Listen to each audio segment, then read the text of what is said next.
अपने पांव, इन लोगों के कारण, डर के मारे, इनके कारण उन्होंने अपने पैरों पर कुल्हाड़ी मारी, डर के मारे उन्होंने अपने पांव पे कुल्हाड़ी मारी और पूर्व सैनिकों की संस्था के बीच में वो पॉलिटिकल जो था उसको ऊपर लेके आ गए, पूर्व सैनिकों को नीचे करके और अपनी पॉलिटिकल महत्वाकांक्षा और दूसरी चीजों को लेके ऊपर आ गए, जो कि बहुत ही गलत था। हम बिल्कुल न्यूट्रल थे, हम किसी पार्टी के साथ, अब तो 4 फेज हो चुके सर हैं। उनकी गलती थी, उनकी एक गलती तो मैं मानूंगा कि उन्होंने जो उनको दिल्ली लेके आया, उन्होंने उनसे नहीं पूछी कि पूर्व सैनिक अधिकार रक्षा महासंघ कौन है, जबकि अगर ये कौन है, ये वाइस के साथ में थे, वाइस को तोड़ के आए, उसके बाद में इन्होंने देशमा बनाई, उससे पहले दूसरी बनाई, पता नहीं कितने तो एसोसिएशन बना बना के तोड़ तोड़ के इन्होंने आज ये बिल्कुल ऐसे कबूतर बन गए कि हम ही भला करें। जबकि सर मैं यकीन दिलाता हूं, इन्होंने आज तक पूर्व सैनिकों को, एक पूर्व सैनिक को न्याय दिलाया हो बगैर पैसे के, वो खड़ा हो जाओ आके, और हम ये कहते कि हमने पूर्व सैनिकों को करोड़ों रुपया दिलाया है। यहां तक मैं तो इनके पास में सर खुद केस भेजता हूं, पर मैं कभी किसी से नहीं, अच्छा है ठीक है भाई तुम्हारा जाओ वो करेंगे। हाँ किसी 70,000 80,000 हमने आज तक पूर्व सैनिकों से 1 रुपया नहीं लिया। जज्जर, रोहतक, भिवानी, दादरी, यहाँ पेंशन अदालत लगाई है और चीज करी है, आज भी फोन आते हैं, मैं एप्लीकेशन लिख के भेजता हूं या मैं उनको बताता हूं कि इसके लिए कोर्ट कचहरी में जाने की जरूरत नहीं है, आप सीधा अपने रिकॉर्ड को लिखो, रिकॉर्ड अपने आप पीसीडी को भेजेगा, आपकी पेंशन हो जाएगी, पर लगेगा 8 या 9 महीना। अगर वकील के चक्कर में फंस गए तो वकील तुम्हारे से लेगा 70-80 हजार रुपया, जबकि सबको मालूम है मिलिट्री कोर्ट में सर ना दीवानी मुकदमे चलते, ना फौजदारी मुकदमे चलते, ना वहां कोई धारा लगती, एक सिंपल एप्लीकेशन पे ही जजमेंट होते हैं वहां सिंपल एप्लीकेशन में, आपकी समस्या क्या है, मेरा ये नहीं लगा, मेरी डिसेबिलिटी पेंशन है, एप्लीकेशन लिखनी है और पिछले जजमेंट को देखना कि वास्तव में इसकी पेंशन में विसंगति है, वो उठा के केस चल पड़ता है। जब इसके अंदर फिर भी 80-80 हजार रुपया, अब आज ये जिस तरह से बोल रहे हैं, अब मेरे को कोई दुख नहीं है, सिर्फ ये बात है कि तुम्हारा संस्थापक दिवस बना रहे हो, उसमें कपिल फौजी को बीच में लेके आ रहे हो, नलिन तलवार को बीच में ले रहे हो, तो भाई हमने कौन सा तुम्हारी पनीर की कटोरी लेके भाग गए? सोचने की बात है कि इनकी कोई पनीर की कटोरी लेके भाग गए हम। भाई फेडरेशन का जो फेडरेशन के समय जो कलेक्शन हुआ था, तो वो तो सारा का सारा इनको दिया। हाँ इन्हीं के पास में है ना, सब कुछ एरक्स के पास में है 13 लाख रुपए, उसके बारे में नहीं बोले सर। 6 घंटे में पूर्व सैनिक अधिकार रक्षक महासंघ ने कहा कि हमने जंतर मंतर पे पानी पिलाया, भाई पिलाया, 2 पेटी रोज आती थी और हमने तो पी नहीं, ना कपिल फौजी उसको अपनी कमर पे बांध के लेके आया, ना जनक राज लेके गया उस पानी की बोतलों को, ना गोपाल कृष्णा, ना आप लेके आया, आपका धर्म था, आपने पिला दिया, खाना खिलाया और बोले कि हम ये करया वो करया वो करया। पर जब बात इन्होंने जब सारी बात कर ली, जंतर मंतर पे घूमते रहे, हमारी बात कर ली, तो इनका एक स्वाभाविक तौर पे पूरे देश को ये बताना था, क्योंकि वहां पर इनकी ऑनलाइन वीडियो चल रही थी कि भी 13 लाख रुपया हमारे पास में जो जंतर मंतर पे आया और उसमें से इतना पैसा बचा, पर वहां से भाग गए, वहां से भाग खड़े हुए, नहीं बताएंगे ना, वो तो हजम करके बैठे हुए हैं ना, लेकिन वो ऐसे आसानी से नीचे नहीं उतरेगा, वो इनके गले की हड्डी बनेगा। नहीं वो पहले भी बताया हुआ है, वो तो बरनाला में भी होगी मीटिंग कि जो पंजाब के सैनिक हैं उन्होंने कह दिया क्लियर कि 13 लाख रुपए लेके निकालेंगे तुम्हारे हलक में से, और वो इसके लिए तैयार भी हो रखे हैं। अब वो किसके घर पे बैठते हैं, कब बैठते हैं, किस बैंक के आगे बैठते हैं, प्रगति मैदान पे बैठे हैं, देने पड़ेंगे।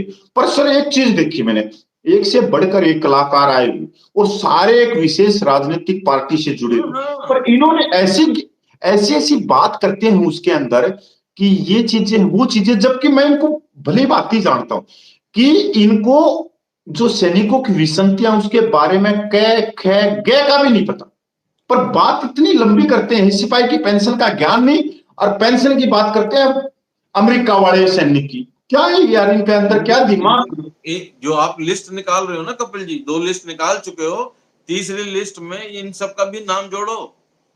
हाँ तीसरी में नहीं है, यही है बुद्धि। बहुत बड़े वो पकड़ वाले लोग हैं, जितने पकड़ वाले लोग हैं ना ज्यादा, इन सबके जो है नाम आना चाहिए उसमें। इनके मैं कल देखता हूँ सर, मैं अपने इनके जीके पाठक से, ये भी बहुत बहुत बड़े एडवोकेट हैं। जेठमलानी के बाद में अगर पूरे देश में नाम आता है तो इन्हीं का नाम आता है, जिसने ऑनलाइन चुनाव करवा दिए थे। आज ये जो ऑनलाइन चुनाव करवाने वाली टीम थी, ये वैष्णु जी, अभी लोकसभा का चुनाव चल रहा है, इसमें हजारों करोड़ों रुपया खर्च हो रहा है, जबकि इनको फरवरी या मार्च के महीने में चुनाव आयोग को इनको प्रेजेंटेशन देना था कि हमने एक संस्था का चुनाव तोड़ मरोड़ के ऑनलाइन करवा दिया, सिर्फ आप घर में बैठे रहो और अपने वोट दे दो। तो इनको प्रेजेंटेशन देना था। आज आज जो ऑफलाइन हो रहे हैं लोकसभा के चुनाव, तो वो ऑनलाइन हो जाते। इनकी पार्टी का तो आईटी सेल है, ये तो एक्सपर्ट है, जीत जाते हैं। इतना जो चल रहा है देश के अंदर हर जगह कि ये हो गया वो हो गया, यहाँ से सीटें घट गई वहां से घट गई, तो घर बैठ के कर लेते। इनका हर जिले के अंदर आईटी सेल बना हुआ है, बैठ के देते रहते वोट सारे के सारे। देख एक से बढ़कर एक कलाकार आया, एक बागपत से उठ के आया हुआ, वो बागपत वाले को कुछ नहीं पता, जिसको प्रधान बनाने वाला मैं हूं, उनके प्रधान को मतलब समझाने वाला मैं हूं, पर बैठने का तजुर्बा है, वहां के पैंट कमीज ऊपर न करी, जबकि सबको मालूम है तू क्या है। वो बागपत वाला प्रधान तो वो है जहां थाली में कुछ मिल गया ना, कह दिया कि वहां पे मिल रहा है लंगर, वो उस एसोसिएशन के वहां जाके बैठ जाएगा। सर आज देख लो, मैं तो कठुआ में जब मीटिंग हुई थी 17 सितंबर की, उस दिन क्या था वहां पे, क्या बोल रहा था कठुआ में। कठुआ से निकला, उसके मेरी गाड़ी वहां पे रेडिएटर फट गया था, मैं गाड़ी रिपेयर करा रहा था, तो इनको रेलवे स्टेशन जाना था, तो सुरजीत सिंह की गाड़ी में बैठ के आए थे हम। मैं भी वही था। ठीक है, तू भी वही था। तो मान दिया, सम्मान दिया, पर उसके मान और सम्मान का इन्होंने, वहां भी इनको फ्री की प्रेजेंटेशन मिली, ये खा के वही बोल रहे थे, लेकिन जाने के बाद इनकी भाषा अलग, ये किसी, क्योंकि यहाँ आके अपनी पॉलिटिकल पार्टी के धोख देनी है इनको, तो सर कितना है। सर बागपत के ना, बागपत का हर सैनिक इनके बारे में जान गया। बागपत का हर सैनिक पूरा बिल्कुल इनके बारे में जान गया। आज ये अपने गांव में भी 10 व्यक्तियों को इकट्ठा नहीं कर पा रहे, जबकि मेरी तो कर्मभूमि है भाई। बागपत से ये आंदोलन शुरू हुआ अगस्त 2022 में, वहां से, नहीं तो मैं तो पीछे हट चुका था। पर आज बागपत के सैनिक इनकी हकीकत जान चुके, जब ये घर में, अपने घर में एक सांसद को बुला के बोलते हैं हम पूर्व सैनिकों की बात करेंगे। अरे बागपत इतना बड़ा डिस्ट्रिक्ट है, वहां कोई पार्क है, डिस्ट्रिक्ट कार्यालय है, धर्मशाला है, वो कम पड़ गई थी क्या कि तुम अपने घर में बुला के सांसद से बात करोगे? तो सांसद को ये होता है ये करना, अपने अपने काम निकलवाना। कपिल जी मैं आपको कहता हूं, इन्होंने मेरठ में मीटिंग की थी एफपीए का, इन्होंने अक्टूबर नवंबर में कहीं किया था पिछले साल 2023 में। मेरठ के अंदर एक मीटिंग, कितने लोग आए थे? मेरठ के ही लोग नहीं पहुंचे वहां पर। बागपत तो बहुत दूर की बात है। 70 सर, उसमें से हरियाणा के निकाल दो, दादरी और सोनीपत के 4-4, 5-5 ये निकाल दो, अगर बाहर के राजस्थान के इधर के निकाल दो, तो पूरे मेरठ बागपत अरिन की रैली में 22 व्यक्ति थे, 22। जबकि मेरठ में अपने बच्चों की पढ़ाई करवाने के लिए पूरे उत्तर पश्चिम क्षेत्र से सबसे ज्यादा, अगर कोई स्ट्रेंथ है वहां, मकान बना के रहते हैं अपने बच्चों की पढ़ाई के लिए, उनके भविष्य के लिए, सबसे ज्यादा मेरठ में पूर्व सैनिक। मैं एक पेपर देने के लिए गया था सर मेरठ में, और मैंने एक वीडियो वहां से वो कर दिया सर। मैं वहां से निकलने से पहले मेरे पास में, मेरे ख्याल में 36-37 पूर्व सैनिक पूछ गए थे मेरठ में, और जब तक मैं घर पूछा, जब तक धड़ाधड़ फोन बाजते रहे, कहाँ है कपिल भाई, आज यहीं रुकना है, खाना खाना है, ये खाना है, क्योंकि सर उनकी आत्मा जानती है कितने सालों से है, क्या है क्या नहीं। कपिल जी आपकी आदत है कमेंट पढ़ने की, आज आप देख नहीं रहे हो। मोहन रंगन जी आपको कुछ कह रहे हैं, जनकराज जी भी बोल रहे हैं, राम राम जनक फौजी भाई से राम राम जी, जनक भाई बहुत बहुत धन्यवाद। अब ये तो जनक ही फौजी बता सकता है कि इन्होंने, जनक जी, ये जो पूर्व सैनिक अधिकार रक्षक महासंघ ने कहा कि हम वहां पानी भेजते थे, और इसके लिए इनको कोई वो क्या बोलते हैं सर, इनका परमवीर चक्र देंगे,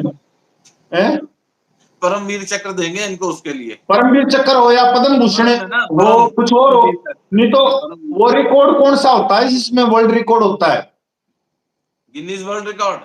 हाँ, गिनीज वर्ल्ड में इनका नाम दर्ज करवा दो। 2 पेटी लेके आते थे, उसमें 30 गिलास होते थे और वहां पे जनसंख्या जो पूर्व सैनिकों की होती थी पूरे दिन में 300-400 पूर्व सैनिक पूछते थे।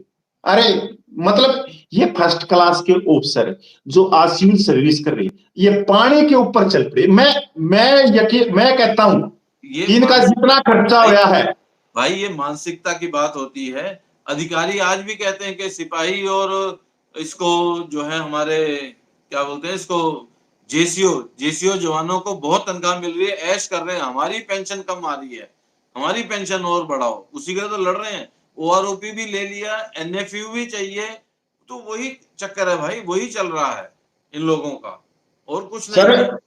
आपके माध्यम से मैं इनको कहना चाहता हूं इनका पानी कितना लगे, 20,000 का, 30,000 का, 50,000 का, 60,000 का, 1 लाख का, ये सारे के सारे फर्स्ट क्लास के ऑफिसर और जितने जो बड़े एडवोकेट है हाई कोर्ट के वो सारे एक लाइन में खड़े हो जाए।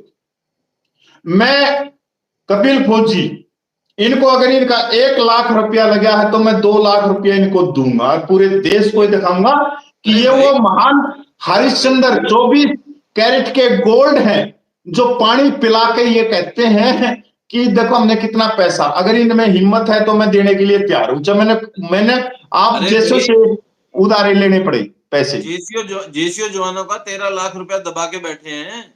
जेसीओ जवानों का जो साहब एफपीए जो था, जिस समय वहां पर हमारा प्रदर्शन चल रहा था, जो एफपीए के अंदर कलेक्शन हुआ था, एफपीए बनने के बाद 9 अप्रैल के बाद, वो सारा का सारा तो चंदा ये अपने पास इन्हीं के पास है। रखे बैठे हैं। और कदे फर्स्ट ये क्लास बात उसी का करते हैं।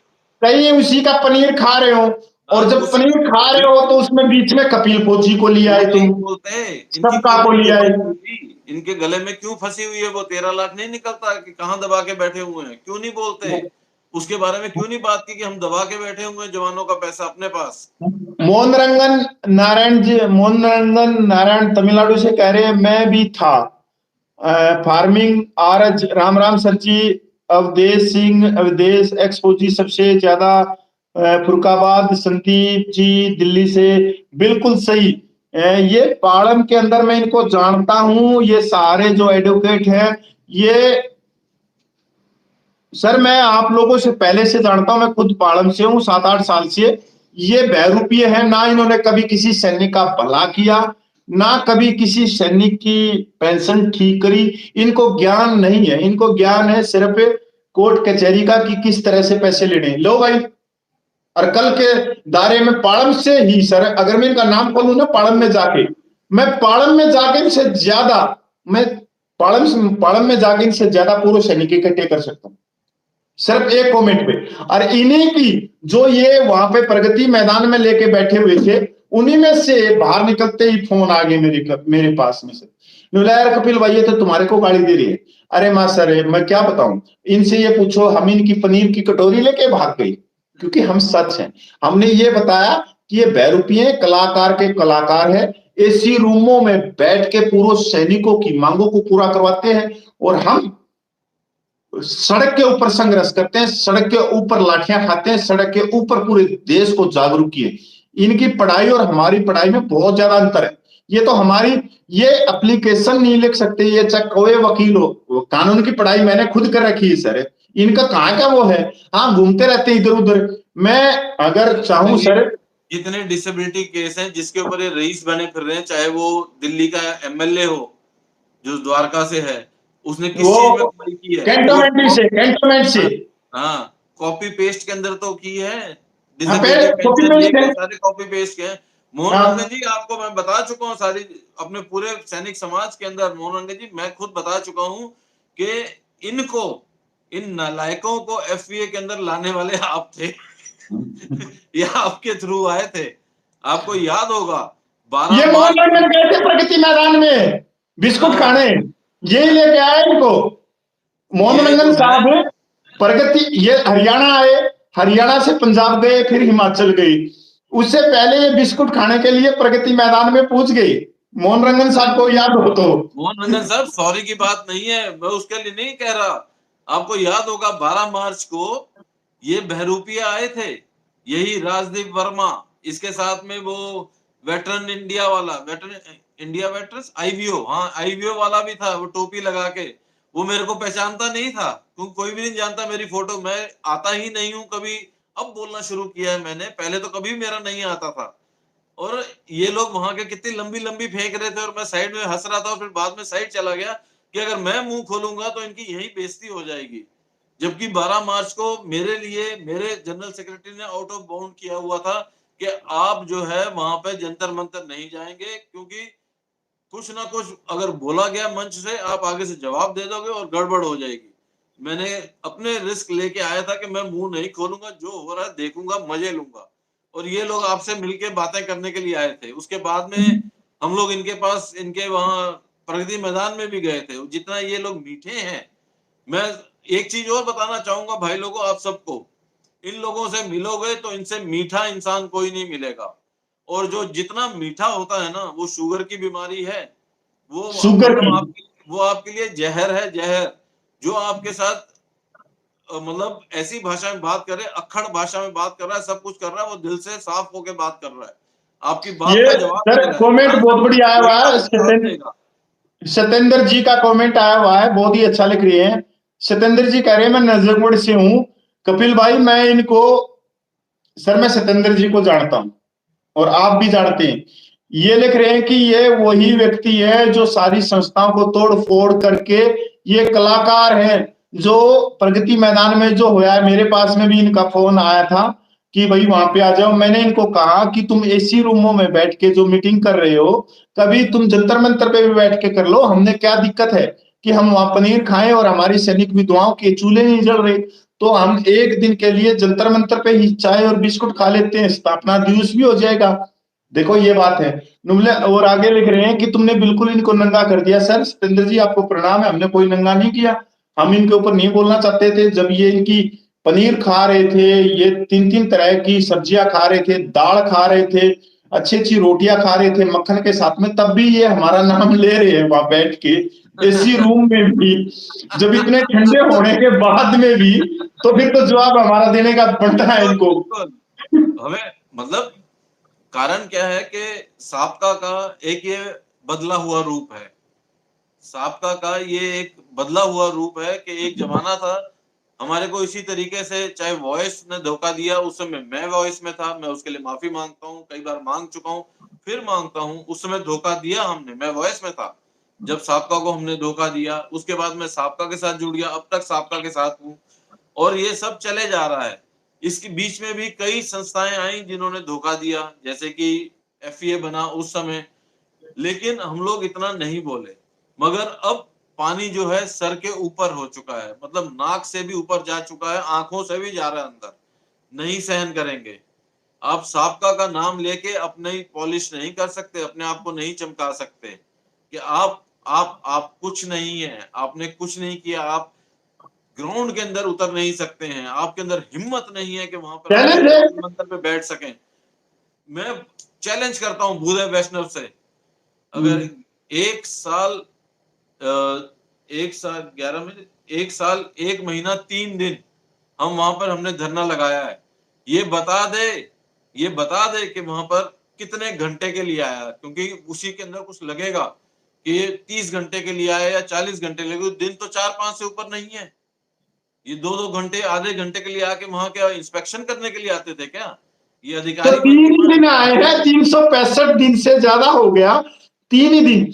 और 3 जून को इलेक्शन आ जाएगा। और और फेडरेशन इन्होंने बनाई, और मैं फेडरेशन चैलेंज देता हूं सर, इन्होंने। ये एसी रूम की संस्थाओं से मैं चैलेंज करता हूं, 3 जून के बाद में ये एक दिन का धरना जंतर मंतर पे कर दो, 1 घंटे का धरना प्रदर्शन कर दो, अरे मैं हम इनको आएंगे सलाम सपोर्ट करूंगा। करने, अरे हम आएंगे सपोर्ट करने को। और हम सपोर्ट करेंगे कि भाई आज पूर्व सैनिक अधिकार रक्षा मंच का पूर्व सैनिकों के लिए वहां पे धरना प्रदर्शन हम सपोर्ट करेंगे। अगर एक दिन के लिए भी ये बैठ जाए, संडे का दिन नहीं होना चाहिए, वर्किंग डे होना चाहिए, सोमवार मंगल बुधवार, वहां इंजॉय नहीं लेने दें इनको कि संडे को तो ये और दिन तो अपनी जेब को अपने रोजगार करे। हम अपना रोजगार कर नहीं रहे, हम पूर्व सैनिकों के लिए पिछले 10 साल से घूम रहे, जबकि इनसे ज्यादा पढ़े लिखे हैं सर। भाई और ये सिर्फ जो है एक दूसरे के लिए ग्राहक ढूंढते हैं कि बैंक का काम हाँ करवा लो, हाँ वकील का काम। और ऐसा है, अगर आप किसी को भेजोगे ना एक के पास, वो उसको घुमा फिरा के दूसरे के पास भेज देगा, क्योंकि उसको पता है कपिल ने भेजा है तो पैसे नहीं ले सकता इससे, या कम पैसे मिलेंगे, कम पैसे लेने हैं तो दूसरे के पास भेज देगा। जैसे कि मैं वैष्णव के पास गया, वो मुझे पाठक के पास ले गया।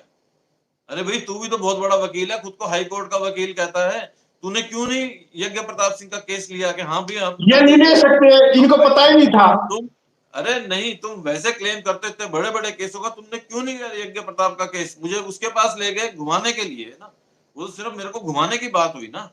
और मैं आपको बता रहा हूँ, मेरे को याद आ रहा है बैठे बैठे कि मैं जब सुबह 4 बजे करीब घर पहुंचा था फर्रुखाबाद से, वहां से फतेहगढ़ से सुबह 4-5 बजे पहुंचा था, और मैंने 6 फोन किया था। ये उसमें पार्क में चक्कर काट रहे थे, दोनों ही काट रहे थे, साथ में सैर कर रहे थे द्वारका में।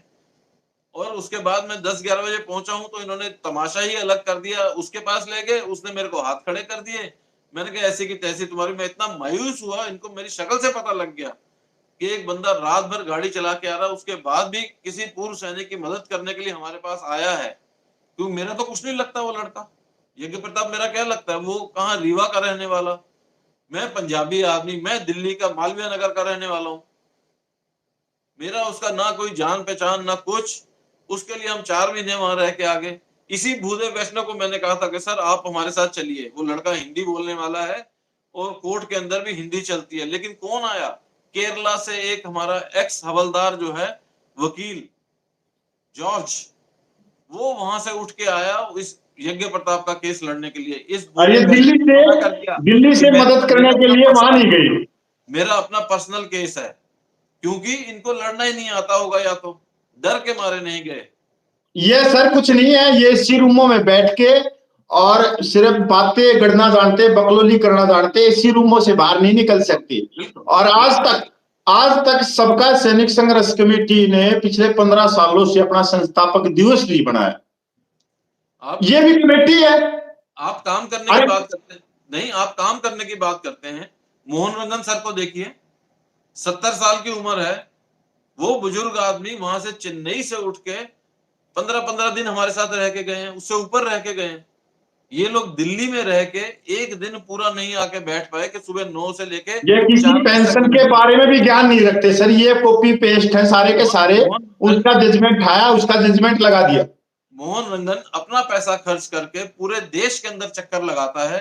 जिस स्टेट से भी कहीं उसको पेंशन या किसी चीज की, किसी की प्रॉब्लम्स हैं, अपनी जाके आपके हरियाणा में आपके साथ कितनी उन्होंने वो लगाए हैं, मजमे मेले लगाए हैं मोहन रंगन जी ने, हिमाचल में लगाए हैं, पंजाब में लगाए हैं, हरियाणा में, हर तरफ जाके वो लगा रहे हैं। महाराष्ट्र के अंदर कितनी जगह जा रहे हैं वो लोग, नागपुर वगैरह, पुणे, हर जगह तो इतना काम कर रहे हैं।